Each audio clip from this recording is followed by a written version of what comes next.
Hello, everyone. Welcome to the Strategy Institute's Food Safety Virtual Event Series. I hope you're all delighted to be here today with us. My name is Lakina, and I'll be your host today. Our topic is food safety, the state of food, retail, and safety during COVID-19. Over the next hour, I'll be joined by some of the top minds in food safety, quality, and assurance. I'd also like to thank our sponsor, Orkin Canada, for sponsoring today's webinar. Thank you, Orkin Canada, for being a part of today's discussion. Now, before we get started, I'd like to share with you some of the features of the virtual platform. To your right, you'll see a chat and Q&A box. Can everyone see it? Great. This is a public chat, and just like any live in-person event, I encourage everyone to engage with your fellow attendees. We are taking questions for speakers. Please use the Q&A section to post your questions, and we'll try to address them at the end of each presentation. You will also see a handout section where you'll find today's presentation for download. And lastly, we have some polls open in the polls section where your participation will help us develop future discussion. Without further ado, I'd like to welcome our first speaker, Sean Rollo. Sean, I'll ask you to turn your camera on now, please. Great, thank you. Sean joins us from Orkin Canada as the Director of Business Development, Technical Director. Sorry, Sean. I was just going to finish introducing you, and then you can get started. In his role as Business Development Technical Director, he oversees Canada's team of technical and quality assurance managers. Passionate about food safety, he has been actively involved in IPM program formation, audit standards, educational programs, and of course, pest elimination. Audience, please welcome Sean. Thank you. Just going to switch over the screen here 1 second.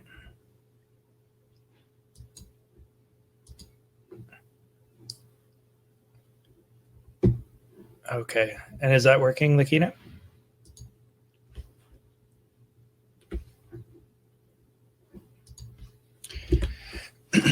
Lakina, is that working? Are you seeing the screen properly?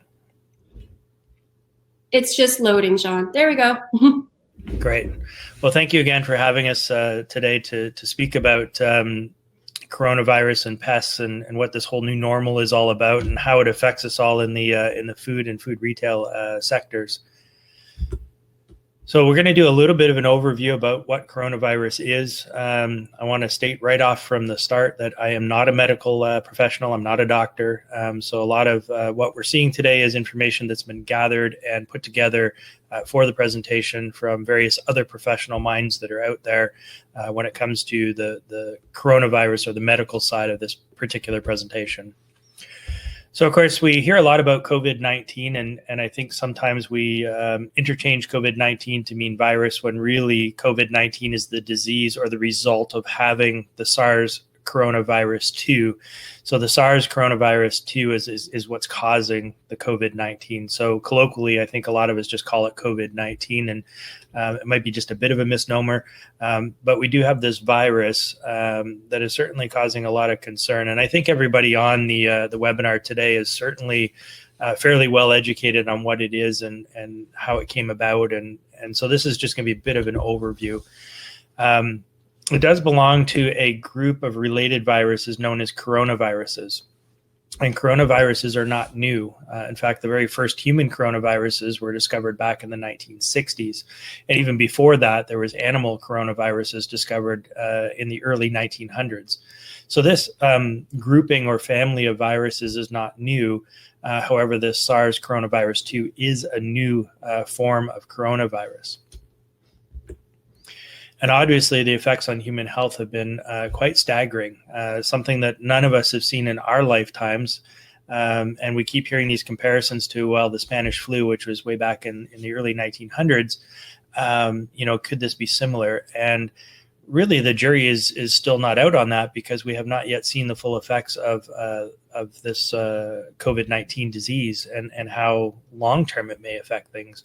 This was as of yesterday, and I'm sure if we check the numbers today, they've gone up quite a bit, but 4.8 million people globally that have been affected with 316,000 deaths. I guess the good news is we've had 1.8 that have recovered.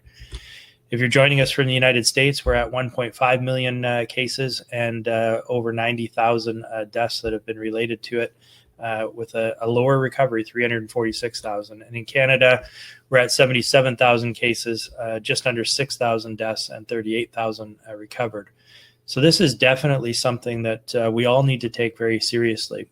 And while it may not be to the scale of the Spanish flu, and none of us, I don't think, could ever really compare the two apples to apples, given that our healthcare system is much more advanced today than it was back in the 1900s. They barely understood what viruses were, let alone how to prevent them or treat somebody with them, whereas today we do. So we may have tools in place today that weren't available then, and had they had those same tools, maybe this is very similar. When we talked about the human health of sides of COVID-19, we also want to look at the business side of things. And for most businesses or food-based businesses, COVID-19 has taken a very major toll on their ability to serve their customers and look after their employees. It's certainly an unprecedented and an extremely stressful time for businesses of all types. And one of the most important things that we can do is to help minimize the spread of the COVID-19 disease. And so how do we do that? How do we prevent the spread of a virus? And of course, there's a lot of different methods for preventing this transmission. Everything from having a complete close down and shut down, which is what Canada did in pretty much every area of Canada. The United States, not all areas closed right down, but a good percentage of them did. And so that's to the one extreme: close down completely, no interaction with people unless it's absolutely necessary. And then the other extreme is, what we see in the movies, like Contagion and Pandemic and some of the Hollywood blockbusters where people are walking around in suits. I think that we're somewhere in between with this one. And as we've slowly starting to open up businesses and slowly starting to transition away from self-quarantine, we're starting to sort of figure some things out. So this is just some math. This is based on trying to do some cultural change. So when we mitigate transmission, cultural change is going to play a big role in that. We're used to being very social beings. We've got family members and friends and coworkers and work, and we go to movies and restaurants, and all of a sudden that completely changed.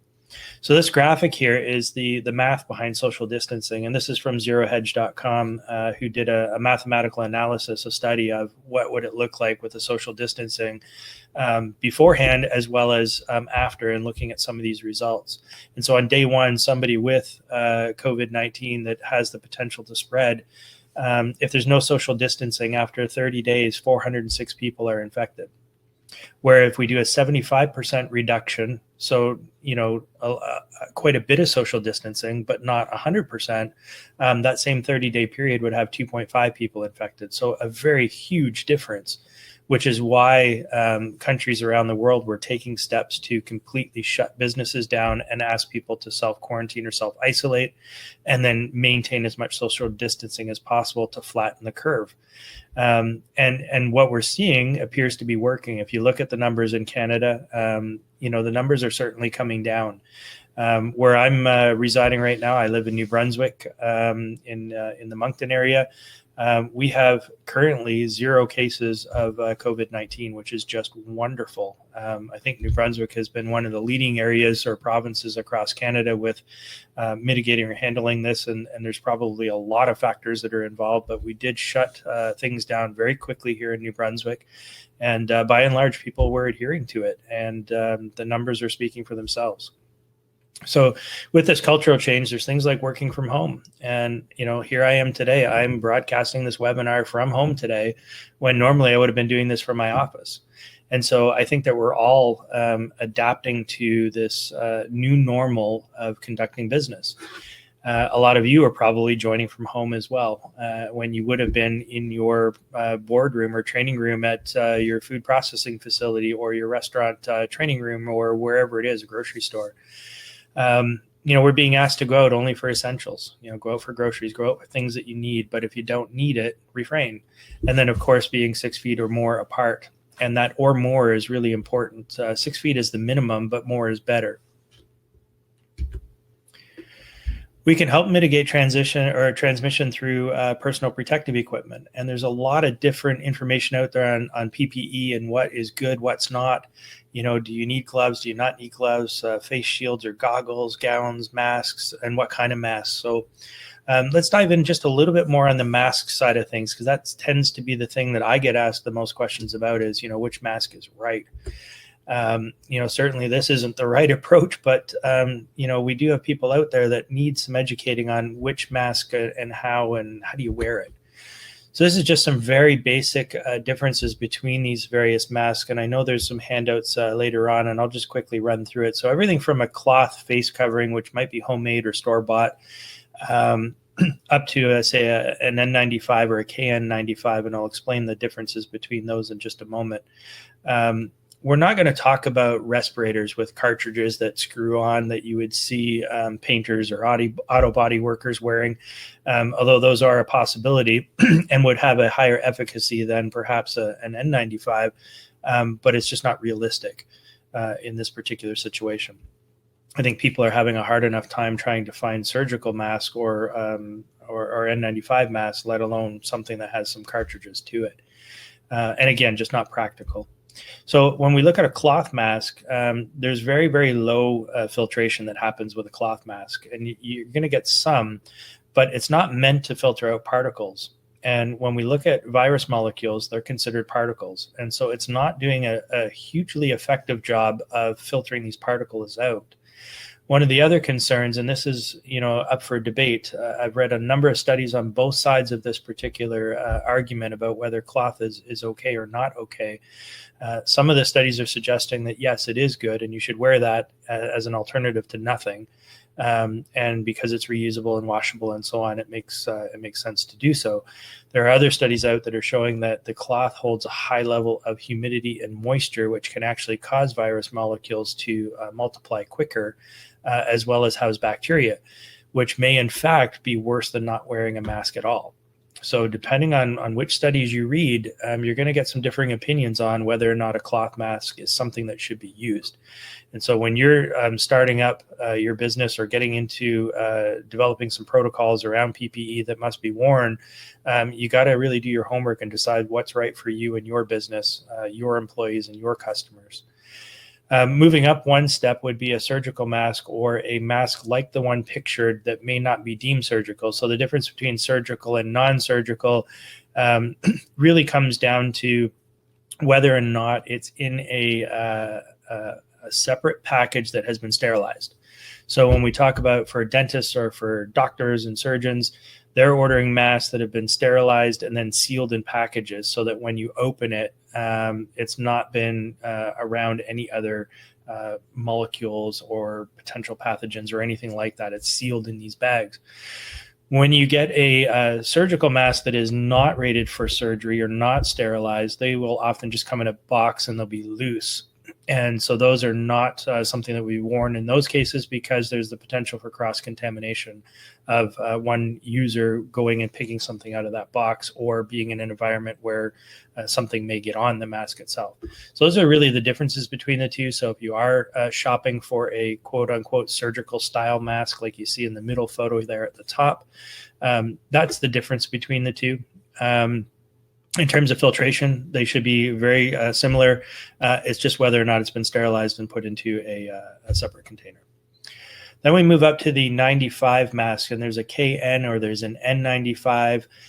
Really, those letters ahead of it just mean or designate where they were manufactured. So KN is typically out of Asia or China.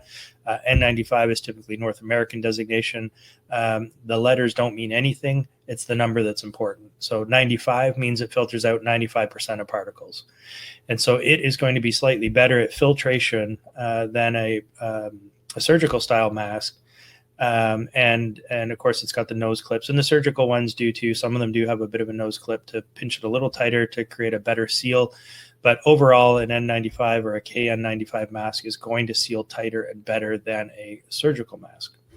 Now, with all of that said, one would think that, going from left to right would be from worst to best. And again, it really depends on the studies that you read. I read a very interesting study that was conducted a number of years ago, and not with coronavirus, but with some other viruses.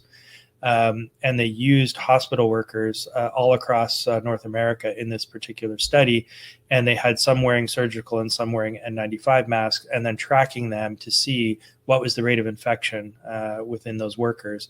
And there was no statistical difference between an N95 and a surgical mask in terms of, getting sick or contracting a virus or a flu. So that data would suggest that between these two masks, they would both be equally effective for coronavirus. Again, please do your homework, read the studies, make decisions on what you've read as to which you're going to implement for your facilities. Some of the challenges with the mask, of course, number one is choosing the right mask. And we just talked about that, and doing the homework and finding the right one. Sourcing masks right now can be extremely challenging and very expensive. A surgical style mask that might have went for 25 cents pre-COVID, now you're probably going to be paying anywhere between $1.50 to $5 even, depending on where you're sourcing it from. N95 masks, again, those were, pennies. You could get an N95 mask or a box of them, for relatively cheap. And now they're $5 plus for one mask. And then you've got the, is it disposable or not? A surgical or an N95 mask are meant to be disposable. Now, with that said, can they be reused effectively? Lots of articles out there, including articles on the CDC website saying, yes, you can, in fact, use or reuse these disposable style masks for this particular purpose. Again, read up on all of that. Go to the CDC website, look up reusable masks, and they're going to have some suggestions on how you might be able to rotate through a 5-day cycle using these, or some methods for sanitizing them or disinfecting them against viruses so that they could be reused. Okay, and then there is the, reusing disposables. Is it something you want to get into? Are you, confident that the folks that you're asking to reuse this are going to follow the protocols that are in place that you're putting there to protect them from contamination and, of course, their coworkers and your customers? Or do you just implement we're not reusing these and we're just going to go full out disposable? Those are things that you're going to need to decide. And then not touching. So people inherently, when you're wearing a mask, especially if you're in a profession where you're not used to wearing a mask, you will constantly be fidgeting and touching your face and adjusting. And when you do that, if you've got any sort of virus molecules on your hands and now you're touching your face, you're really doing a bit of a disservice to having the mask in the first place. And so there is a learning curve and a habit that needs to be formed to wearing a mask properly and not fidgeting and touching as much as people do, and knowing that if you do need to touch your mask, that you're washing your hands first, then you're touching your mask to adjust it and washing your hands again. All things that they're challenging. I implore any of you that are watching today to put on one of these masks, wear it for half an hour, and count the number of times that you touch your face. And you'll be trying not to touch your face, but yet you're going to. And you'd be surprised at how many times it happens within that 30-minute period. Wearing it correctly, making sure it fits. Okay, so there are nose pieces on the surgical ones, some of them, not all. The N95 ones typically do a metal clip that you can push down on the bridge of your nose that would then allow for a nice tighter seal. A lot of the cloth masks that we're seeing may or may not have that. These are things that you need to keep in mind. As long as we're not adopting what some of the folks in the pictures down below are doing with, having a hole for your cigarette or for your straw, then, it's probably working quite effectively. We can mitigate transmission as well through sanitation. And in this particular cartoon, of course, this gentleman's walking out of the washroom and it's flashing he didn't wash his hands. I wish every washroom had one of those. I can tell you that my own experience from using public washrooms is that the majority of people do not wash their hands, and it is scary, the amount of people that don't. What I will say is that when COVID was first starting, when we were first starting to hear about it, and I was traveling around through various airports, I noticed a marked increase in the number of people in public washrooms that were actually washing their hands. So if anything good has come out of this, maybe people are washing their hands more frequently, which is a good thing, especially after using the washroom.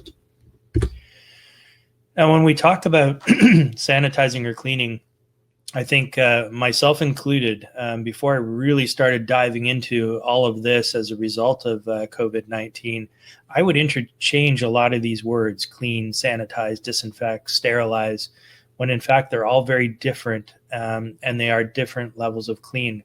So starting from the far left side, clean is the kind of rudimentary, and sterilize is like the ultra clean. And so cleaning just means removing some of the germs, dirt, or impurities from the surface. And that's what soap does. Soap does this remarkably well. And that's why you hear so many folks recommending that soap and water as the first line of defense against any virus, because that soap molecule will get underneath the virus molecules and dislodge it from the surface and cause it to be washed down the drain. So cleaning with soap and water is a wonderful thing, especially for your hands. And then we move up to sanitize, and sanitize is lowering the number of germs on a surface by 99.9%. And so that's things like hand sanitizers or certain solutions that could be used that will not only help to dislodge some of those molecules, but also kill the germs. So it's lowering that number. Disinfection is one step higher, and it's actually killing germs on all surfaces, except for some spores, like fungal spores and other spores, may not be killed through disinfection.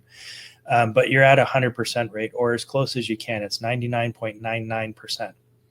And some of you might be here listening and saying, well, wait a minute. I mean, really, what's the difference between 99.9 and 99.999%? Well, when you're talking about a virus molecule on a surface where there might be millions or billions of virus molecules in a small area, leaving that 0.99% or 0.099%, that's actually quite a few. That could be in the thousands to millions of molecules that are left behind. And the estimates are that less than somewhere around 1,000 virus molecules is what it takes for somebody to become infected or to have the potency to infect somebody. So if you're not at the point of disinfection, the risk is still there. So when we're talking about viruses, we need to be thinking about disinfection, not sanitation. Then one step up from there is 100%, including spores, including everything. And this typically involves heat of some kind. So when we think about sterilization, we're thinking about medical instruments. So whether it's dental instruments or surgical, these go into an autoclave at very high temperatures, and it will absolutely destroy every living thing that's on those instruments. So sterilization is not practical in the everyday world for things that we're touching on a constant basis, but disinfection is. So we want to be thinking about disinfection or sterilization, depending on what it is that your profession is. If you're into medical, then you're thinking sterilize. If you're not, then you're probably thinking disinfection.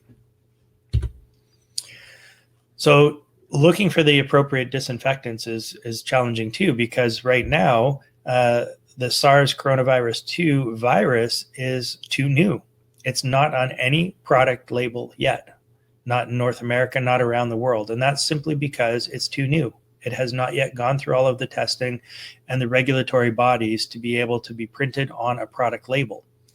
And so in the United States, the EPA has developed a list N, which you can Google up, EPA list N. And this is for disinfectants for use against the SARS coronavirus 2.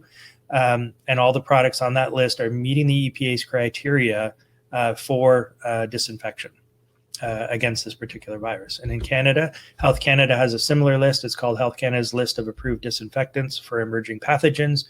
And all of those ones are authorized by Health Canada to be used against this SARS coronavirus 2.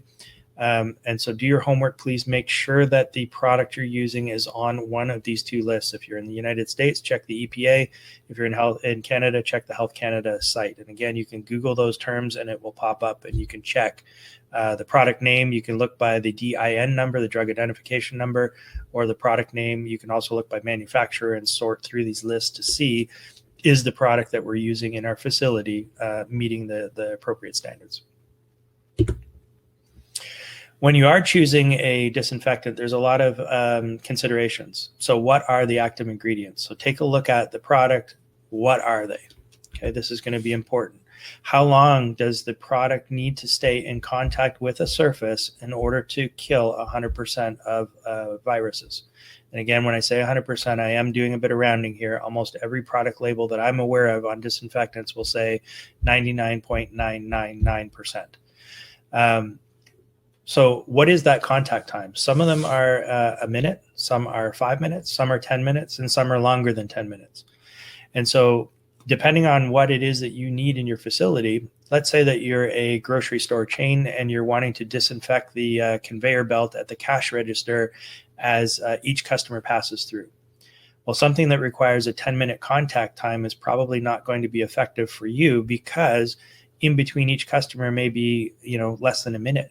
And even at a minute, I would caution that, if you could find a disinfectant that claims to be effective after 1 minute of contact time, you'd still have to have your customers waiting that 1 minute in between. So when you're thinking about what products to use and how to use them, you have to keep all of this in mind. That contact time is critical to ensure that 99.99% effectiveness against the virus. If you don't allow for that contact time that is on the label, then you have not mitigated the virus to the level of what the product is rated for, in which case either your employees or your customers are at potential risk. Does the product need to be rinsed off of food contact surfaces? Most disinfectants will require you to rinse off any food contact surfaces after they've been treated with the disinfectant. There are a handful out there that do not require rinsing. So if you're in a food production facility, if you're in a restaurant and you're wanting something to disinfect tables or wanting to disinfect a counter top, you're probably going to want something that doesn't require rinsing, because it's more efficient for you as somebody that's in business trying to operate. You don't want to have to apply the disinfectant, wait the appropriate time, whether that's 5 minutes or 10 minutes to kill viruses, and then go back and have to rinse it all off, then dry it, then be able to use it. So you're probably going to be looking for one that does not require to be rinsed off of food contact surfaces. Can it be applied while your business is in operation? Another consideration.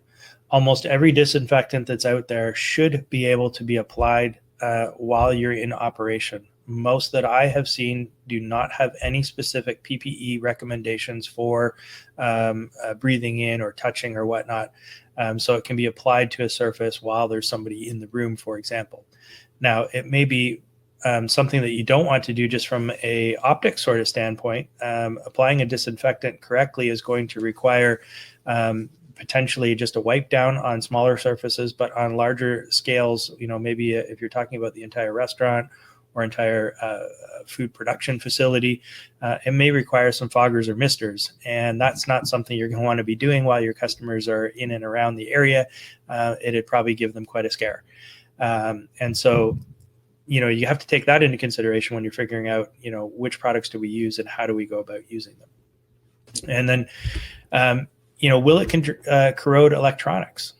There's a lot of disinfectants out there that have materials that will oxidize a lot of the materials in electronics, or will it cause damage of some kind to the materials that are in your plant? So do your homework and have a good look at all of the caution statements that are on the disinfectant that you might choose.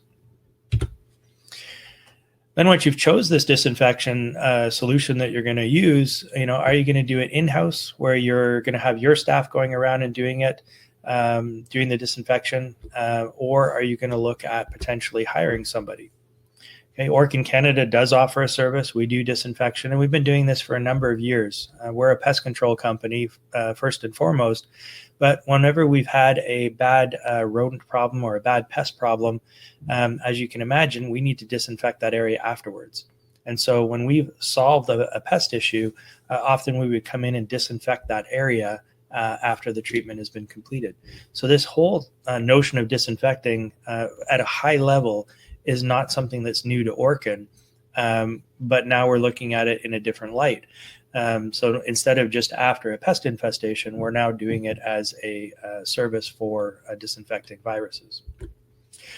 So what is the best option? Again, make sure that it is, depending on where you live, if you're in the United States, it's EPA approved, it's on that list, and and in Canada, make sure it's Health Canada approved, and make sure it's being applied by professionals. So if you are hiring a company, make sure that they know what they're doing. They're not a company that just sprung up because COVID's here and they're trying to fill a need.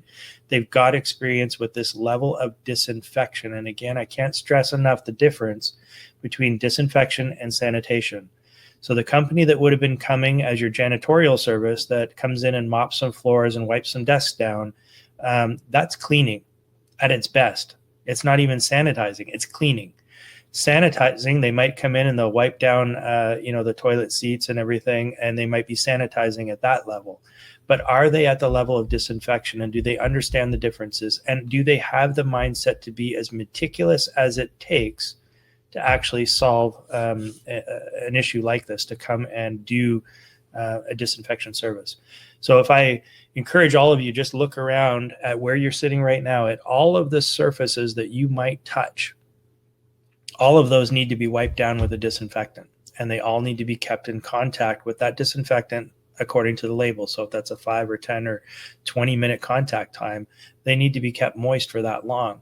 Is that something that the company that you are currently contracting for sanitation, are they capable of doing that? And if not, then you need to, I think, look elsewhere. Will it kill 100% of the bacteria and viruses? So will this service work for what you're looking for? Is it eco-friendly and low toxic? The product and service that we offer through Orkin Canada is actually rated by the EPA. They deem it to be practically non-toxic. Okay? It's mild on skin, it's mild on fabrics, and it's eco-friendly. It's biodegradable.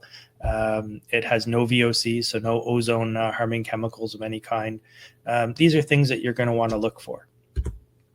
And then lastly, it's a crucial first line of defense. So having a disinfection service, whether it's done in-house or whether you hire professionals, is going to be part of the new norm for quite some time. And so if you have not yet considered this, I strongly urge you to, because it's going to give your customers peace of mind and your employees peace of mind.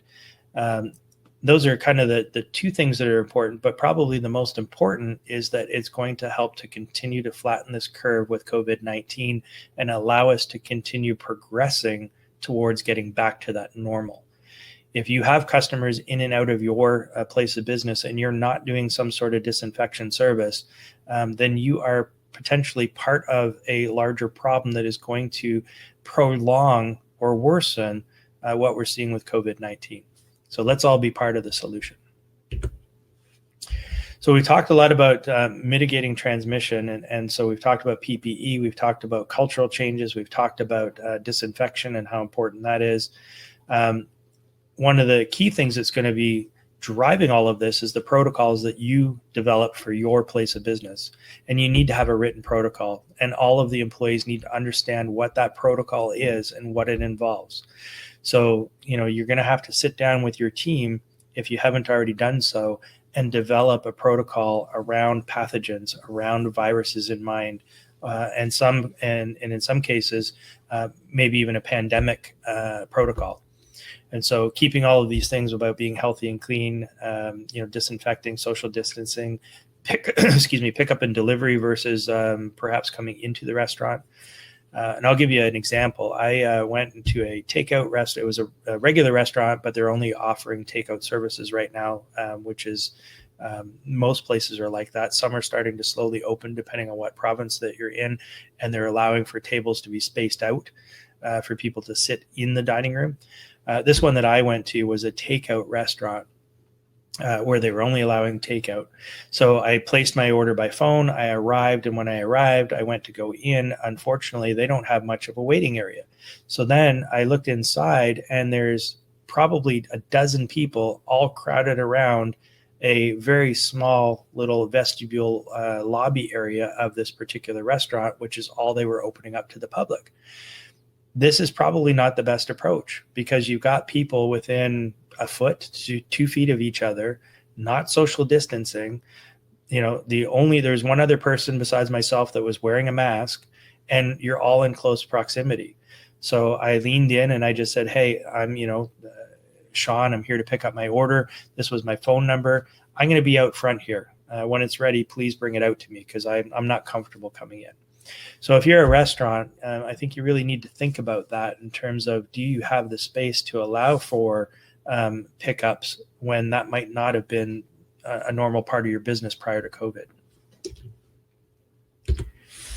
All right, so we talked a little bit about coronavirus. We talked a little bit about mitigating the transmission of coronavirus. And I want to shift some gears to talk about pests and how this whole COVID-19 has affected the world of pests.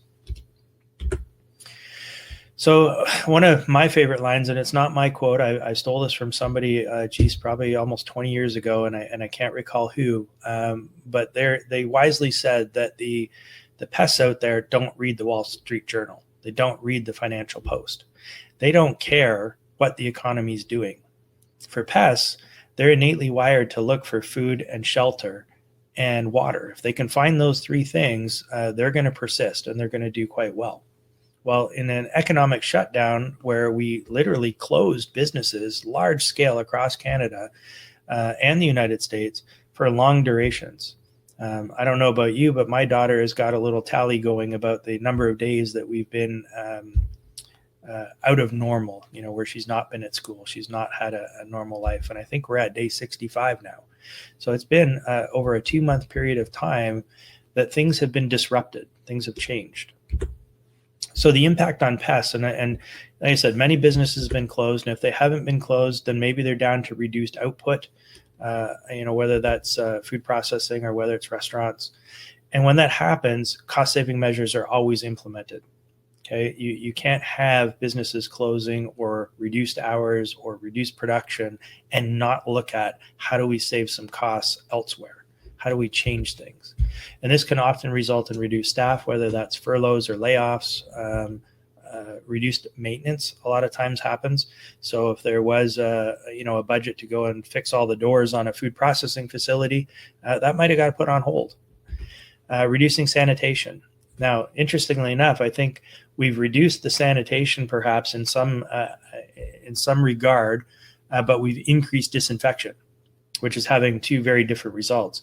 So when we think about sanitation and we're talking about, the mopping and the wiping down of things, that might have got reduced, but we're a little bit more focused on viruses. So there might be a bit of a trade-off there. And then reduced pest control. There's been a number of our customers that have reached out and said, hey, listen, you know what? We're closed. We don't need you right now. And I'm about to argue why that's not the case. Okay, so there's been a tremendous impact on businesses from their ability to just operate. And, when that happens, pests tend to flourish. Okay, so this is not the time to be having a pest infestation. They do carry disease. They carry bacteria and other pathogens. And it's something to be mindful of, especially in a plant that has food, in a restaurant that has food, a grocery store that has food. This is really, really important. They often will contaminate food, so they may not necessarily infect somebody with a disease or a bacteria, but they do a lot of contamination of food. And that can be done through their droppings or urine, their saliva, just the dander coming off of, if we think about a rodent, the dander that comes off of them. Cockroaches have an immense number of allergens that are associated with cockroaches, fur, etc. So there is a lot of way for pests to contaminate food that we don't necessarily think about. Just because something is on a shelf and it's not chewed does not mean that it's not contaminated. It does not mean that a mouse did not run across that. And by the way, mice are like scared little tiny dogs. They piddle everywhere. So as mice are running, they are constantly urinating. So if they run across a shelf and they're running across a bunch of boxes that are on a shelf, whether that's, your favorite macaroni and cheese dinner, they're leaving urine droplets all over those boxes. And so, that is a source of contamination. So just because something isn't chewed does not mean that it's not contaminated. They do damage packaging. So they will chew into things. They like to chew into bread. They like to chew into things with nuts and seeds and cereals, pet foods. And that's something that we often associate with pests. We're like, oh yeah, well, I can see that. They've chewed a hole in it. The customers can see that. And of course, that's what gets reported more often than some of the other things that we just talked about. They do damage machinery. Rodents are especially keen to chew on wires. And there's been a lot of interesting studies as to why this happens, but wires will vibrate at a frequency because of the current that's going through that wire. And rodents in the wild are used to gnawing away at vines to get inside to where the insects are. And so to a rodent, a wire is nothing more than a vine. They are innately wired to go and chew through that because in nature, that's what they would do. And so by chewing into this vine, they're hoping to find some sort of nutrients inside. Well, of course, the result is the equipment is damaged. And if you talk to a lot of the fire marshals out there, they estimate that more than 50% of all fires of unexplained origin are due to rodents chewing on wires. So that's an incredible amount of damage that can be caused by rodents that are left unchecked. Okay, and then of course it damages your reputation. If you have customers that find out that you've had a pest issue of some kind, that's never a good thing. And then even worse, if they take to social media, they're posting videos or comments, that's definitely not something you want, and certainly not at this time. Right now, business is teetering in a very delicate position as is. The last thing you need is a pest to push that right over the edge. So be sure that you do have a program in place with a reputable company. So when we talked earlier about the shutdowns or close down periods, this is when we tend to see pest activity starting to spike. And that's because you've got areas of a restaurant or areas of a business that have been left vacant for some time, or not a lot of people going through. It's quiet, it's dark, and that is a perfect habitat for rodents. May have cut back on some maintenance programs which allow the pests to get into the building in the first place. Maybe sanitation isn't as high as it would have been because we're now focused more on viruses, and we're not so focused on the micro cleaning that's required around the footings of counters or the footings of machinery within your facility. And so, rodents can get in and start breeding and feeding in those areas. So often when we go through these economic crises, we actually see an inverse reaction with pests. So business is down, pests are up. And so I really encourage you to take a look at the pest control program that you've got at the moment and make sure that it's meeting your needs. Because again, the last thing that anybody needs at this point is just one more knife in the back of a business, a pest being present and then hitting media. So COVID-19, the new normal, what does that look like? I think we're still trying to figure all that out. We're just at the point now, at least here in Canada, where we're starting to come out of, these measures that were put in place to help flatten the curve. But will the second wave hit? We don't know. If it does, how bad is it going to be? How long will it last? When is a vaccine going to be available? How about treatment? There's so many unknowns right now that are leaving us in a lot of a state of questioning, what is the new norm? Well, certainly long-term effects of COVID. I think that especially in the food-based businesses, particularly grocery and restaurants that have a lot of public interaction, I think they're going to change, and probably forever. If we look at grocery stores, and I'm sure all of us have had to visit a grocery store at some point during this COVID-19 crisis, almost every one of them now has got plexiglass between the teller and the customer. They're wiping down conveyor belts between each customer. They're wiping down the pin pads on all of the banking machines. There's protocols for the shopping carts.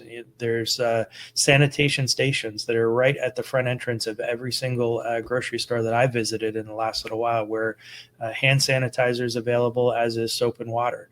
And so, the notion of having a grocery store that would have a sink as soon as you walk in and you need to wash your hands would have been crazy to all of us. I've never seen anything like that prior to COVID-19. But now, it doesn't matter what grocery store chain that I might visit, I'm starting to see this become the new norm.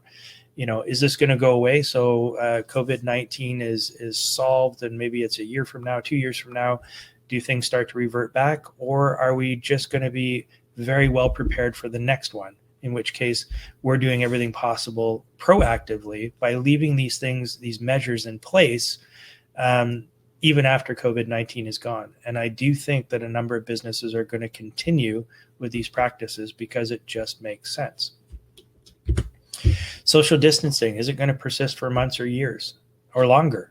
Will we no longer have these large-scale conferences? I would have to think that eventually that'll start to get back to having larger conferences and gatherings, but I guarantee there'll be a lot more sanitation stations around. There'll be a lot more measures, I think, that are going to be implemented to help prevent the transmission of disease or viruses.